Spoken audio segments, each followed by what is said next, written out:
नमस्कार साथियों, स्वागत है एक बार फिर आपका हमारे YouTube channel maths let's solve it में। दोस्तों, जब हम सूत्र की बात करते हैं तो हम देखते हैं कि हमें सूत्र आसानी से याद नहीं होते हैं, हमें उन्हें रटना पड़ता है। जैसे a + b whole square a² + 2ab + b² a + b whole cube, यहाँ तक हम याद करते हैं। लेकिन क्या a + b की घात 4 और a + b की घात 5 या a + b की घात 6 या a + b की घात 10 के सूत्र हम लिख सकते हैं? क्या यह संभव है? क्या इसको लिखने का कोई तरीका है? तो इसका जवाब है हाँ, और इसको हम आज लिखना सीखेंगे हमारे ट्रिक के वीडियो 1 से, जिसमें हम द्विपद प्रसार के पदों के गुणांकों को किस प्रकार से लिखते हैं इसका अध्ययन करेंगे। मेरु प्रस्तर, जिसका आविष्कार भारत के महर्षि गणितज्ञ पिंगलाचार्य, जो महर्षि पाणिनि के भाई थे, उन्होंने किया था। साथ ही इसको हम पास्कल ट्रायंगल के नाम से भी जानते हैं। तो आइए शुरू करते हैं। सबसे पहले a + b की घात 1। चूँकि हमारे पास a + b की घात 1 है, तो हम यहाँ एक समबाहु त्रिभुज बनाएंगे और इसके ऊपरी दोनों शीर्षों पर हम लिखेंगे 1 और 1। जो दोनों बाहरी सिरे हैं उस पर 1 1 लिखेंगे। तो ये चीज़ क्लियर है। चूँकि घात 1 है इसलिए हमने एक त्रिभुज बनाया है और दोनों सिरों पर 1 1 लिखा है। ये दोनों ही हमारे इस प्रसार के गुणांक होंगे। किसके प्रसार के? a + b की घात 1 के प्रसार के गुणांक होंगे। अब चूंकि हमारे पास में दो गुणांक है, इसलिए हमें यहाँ पर ab + ab 2 बार लिखना है। और साथ ही इसकी घात किस तरीके से लिखेंगे हम? घात लिखने में ध्यान रखिए कि इसके प्रत्येक पद की घातों का योग हमेशा 1 होना चाहिए।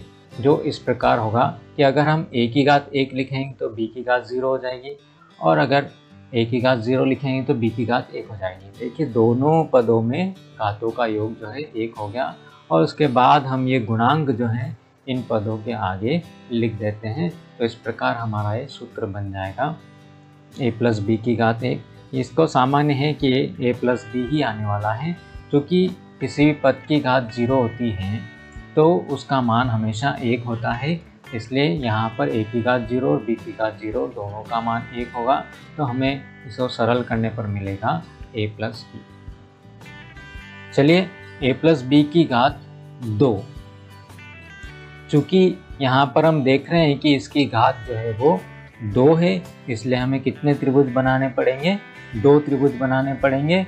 और इन त्रिभुजों के सबसे जो बाहरी सिरे हैं उन दोनों पर 1 1 लिख दीजिए। ये गुणांक है। अब बीच वाला गुणांक हमारा बच रहा है, तो बीच वाला गुणांक कहाँ से आएगा? बीच वाला गुणांक आएगा ऊपर के त्रिभुज से। यहाँ से 1 और 1 हमारा निकल के मिलेगा हमें 2। ऊपर के दोनों गुणांकों को हम जोड़ लेंगे। क्योंकि यहाँ पर हमारे पास में 3 गुणांक हैं, इसलिए हमने 3 बार लिख दिया है ab + ab + ab। कुल 3 पद हमने यहाँ पर लिखे हैं और इनकी घात हमें लिखनी है। तो प्रत्येक पद में घात का योग कितना होना चाहिए? 2 होना चाहिए। तो शुरू करते हैं। पहले पद में a की घात 2 लिखे हैं तो b की घात 0 करनी पड़ेगी। a की घात को हमने कम किया, a की घात 1, तो b की घात भी 1 होगी।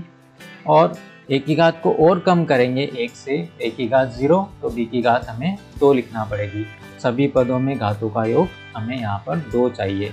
यहाँ हम ये कर सकते हैं कि एक की घात को बढ़ाते जाइए और दूसरे की घात को कम करते जाइए। और ये गुणांक जो हैं तीनों हम यहाँ पर लिख देते हैं 1 to 1 और इसको सरल कर लेते हैं। क्योंकि 1 का गुणा है इसलिए लिखने की जरूरत नहीं। b की घात 0 का मान 1 होगा, तो यहाँ से हमें मिलेगा a² + 2ab + b²। अगला है, अगर हम a + b की घात 3 का सूत्र अगर लिखना चाहें, रटने की कोई आवश्यकता नहीं है, हमारे पास में तरीका है, इससे हम लिख सकते हैं। चूँकि घात यहाँ पर 3 है इसलिए हमें यहाँ 3 त्रिभुज बनाने पड़ेंगे और इनके सबसे बाहरी सिरों पर हम लिखेंगे 1 1। और बीच के गुणांकों के लिए हम करेंगे, यहाँ पर 1 है और यहाँ पर 2 है तो 1 और 2 मिल करके मिल जाएगा हमें 3, और इधर 2 और 1 मिल करके मिल जाएगा 3। इस प्रकार हमारे पास 4 गुणांक हो गए। 4 गुणांक हो गए तो हमें AB plus AB plus AB plus AB 4 बार लिखना पड़ेगा। और घात के लिए हम लिखेंगे कि प्रत्येक पद में घात का योग हमेशा 3 ही होना चाहिए, न 3 से कम न 3 से ज़्यादा होना चाहिए। तो हम सबसे पहले पद में लिखेंगे 3 0 2 1 1 2 और 0 3। देखिए सभी पदों की घातों का योग हमारा 3 हो गया। एक ही घात हमने सबसे पहले 3 लिखी, उसको 1 कम करके 2 लिखा, तो b की घात को हमें 1 लिखना पड़ेगा। फिर a की घात को 1 और कम किया हमने तो 1 लिखा, तो b की घात हमें 2 लिखना पड़ेगा। फिर a की घात को 1 और कम किया तो 0, और चूँकि घातों का योग 3 होना चाहिए इसलिए हमें b की घात 3 लिखनी पड़ेगी। और ये जो चारों गुणांक है 1 3 3 1, ये हम इन चारों पदों के आगे एक एक करके लिख देंगे। इस प्रकार से हमें सूत्र मिलेगा a³ plus 3a² b plus 3ab² plus b³। ये हमारा a plus b whole cube का सूत्र तैयार है। आगे की कड़ी में हम ले रहे हैं a प्लस b की घात 4। हाँ, सामान्यतः हम a प्लस b की घात 2, a प्लस b की घात 3 का ही सूत्र जो है याद करते हैं या उसको रट लेते हैं। अगर a प्लस b की घात 4 हुआ तो हम क्या करेंगे, तो चूंकि यहाँ पर घात 4 है इसलिए हमें यहाँ पर 4 त्रिभुज बनाने पड़ेंगे। और सबसे बाहरी सिरों पर हमने 1 1 लिख दिया है पहले और अंतिम पर, और यहाँ बीच के गुणांक के लिए हम लिखेंगे 3 + 1 4, 3 + 3 6, और वापस 3 + 1 हमें मिलेगा 4। तो इस प्रकार ये गुणांक हो गए। और चूंकि घात 4 है इसलिए हमें यहाँ पर AB AB AB और AB, चूंकि यहाँ पहले पद में b की घात 0 आ रही है इसलिए हम यहाँ पर a लिख दें, और अंतिम पद में चूंकि a की घात 0 आती है इसलिए हमने सामान्यतः इसको b लिख दिया है। और अब घात सभी पदों की घातों का योग 4 होना चाहिए, तो यहाँ पर a की घात 4, a की घात 3 1 कम किया तो b की घात 1, दोनों मिलके 4 हो गया। a की घात 2 b की घात 2, दोनों मिलाकर के 4 हो गई। a की घात 1 ली और b की घात 3, ये भी हमारे पास में इनकी घातों का योग 4 हो गया, और b की घात 4। इस प्रकार हमने घातें लिख दी। अब इसके गुणांक हम इस मेरु प्रस्तार से लिख रहे हैं, तो गुणांक मिलेंगे हमें 1 4 6 4 1। ये सभी गुणांक आप इसके आगे लिख दीजिए। तो इस प्रकार हमें इसका सूत्र मिल जाएगा a की घात 4 plus 4 a³ b plus 6 a² b² plus 4 ab³ plus b की घात 4। हमें इस प्रकार a प्लस b की घात 4 का हमारा यह सूत्र तैयार है। अगर यदि हमें a प्लस b की घात 5 का सूत्र लिखने का बोला जाए, तो चूंकि हमारे पास में a प्लस b की घात 4 के जो गुणांक थे वो हमारे पास ऊपर लिखे हुए थे, इसके नीचे हम चूंकि 5 घात हैं इसलिए 5 त्रिभुज बनाएंगे इस प्रकार से, और पहले और आखिरी सिरे पर हम 1 1 लिख देंगे। और यहाँ गुणांक की बात करें हम, तो यहाँ पर 1 और 4 हमें गुणांक मिलेगा 5, यहाँ 6 और 4 10, यहाँ पर भी 6 और 4 10, और यहाँ 4 और 1 5। इस प्रकार हमारे पास a प्लस b की घात 5 के प्रसार में जो आने वाले पद हैं उनके गुणांक हमारे पास तैयार हैं। क्योंकि यहाँ पर 1 2 3 4 5 6 गुणांक हैं इसलिए हमें यहाँ 6 पद लिखने पड़ेंगे।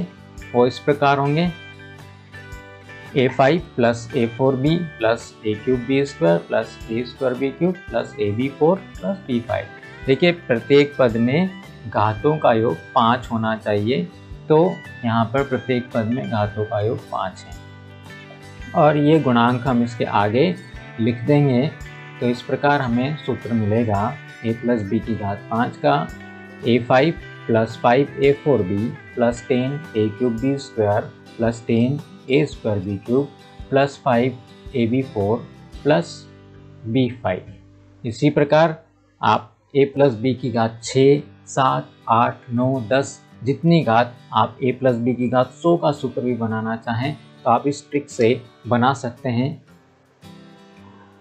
तो इस प्रकार हमने देखा कि हमारा जो पहली स्टेप थी उसमें 1 1 1 2 1 1331 14641। इस प्रकार हमारे ये गुणांक बनते जाते हैं और हम सूत्र जो हैं बड़े आसान तरीके से बिना रटे लिख सकते हैं। दोस्तों, क्या हम a माइनस बी की घात 1, a माइनस बी की घात 2, a minus B whole cube, a minus B 4, a minus B 5 क्या इस प्रकार के सूत्र भी लिख सकते हैं? तो इसका जवाब भी हाँ है और हम इसी मेरु प्रस्तर के उपयोग से ही इनके सूत्र भी तैयार करेंगे। देखिए हमारा अगला वीडियो। और साथ ही यदि आपको इस वीडियो पसंद आया हो तो हमारे इस चैनल को सब्सक्राइब जरूर कीजिए। धन्यवाद।